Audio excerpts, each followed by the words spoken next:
তো বন্ধুরা, তোমাদের জন্য একটা নতুন ভিডিও নিয়ে চলে আসলাম। এই যে দেখতে পাচ্ছ জাহাজগুলি দাঁড়িয়ে আছে, যে ইন্ডিগো বলছে না, ইন্ডিগোতে যাব, সাফার করব। তো আমি এখান থেকে কলকাতা এয়ারপোর্ট থেকে, এটা হলো কলকাতা এয়ারপোর্ট, তো কলকাতা থেকে বানারস যাব। বানারস থেকে আমি যাব এখন, বানারস থেকে আবার ফির রিটার্ন একটা প্লেন ধরবো। আমার দুটো ফ্লাইট।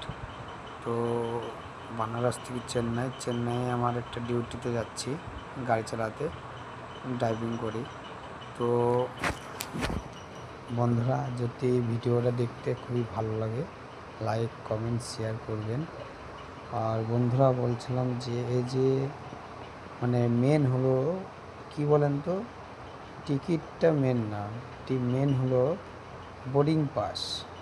বোর্ডিং পাস বলতে গেলে যে আমার হাতে আছে, আমি বোর্ডিং পাস করা দেখাচ্ছি, আপনার পেপারটা দেখাচ্ছি। আমি ভিডিও ক্যামেরা নিয়ে আসছি, আস্তে আস্তে দাঁড়ান।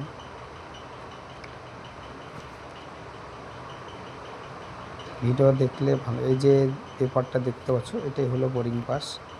আর বলছি মানে প্লেনে এবার উঠবো, মানে পিছন দিয়ে ব্যাক সাইড আমার সিট নাম্বার আছে 22 নাম্বার।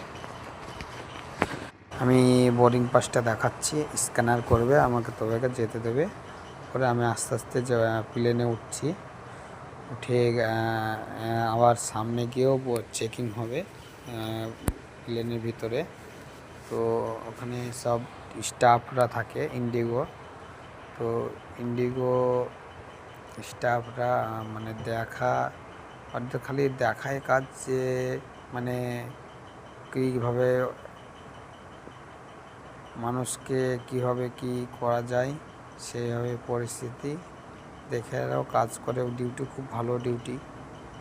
তো দেখতে থাকুন ভিডিওটা বন্ধুরা। আমাকে জিজ্ঞাসা হচ্ছে তোমার কত নম্বর, আমি বললাম 22। এই যে আমার হাতে পেপারটা দেখতে পাচ্ছেন, এটা হলো বোর্ডিং পাস। বোর্ডিং পাসের পেপার। আমার দুটো ফ্লাইট ছিল, ওই জন্য দুটো বোর্ডিং পাস করেছি। তো আমি 22 নম্বর সিটে বসবো। এই যে এখন দেখতে পাচ্ছেন প্লেনটা মানে চালু করে দিয়েছে, রেডি করে দিয়েছে। তো আমি ভিডিওটা প্রথম থেকেই করতে পারিনি। তো বন্ধুদের কাছে সবাইকে জন্য ক্ষমা চেয়ে নিচ্ছি।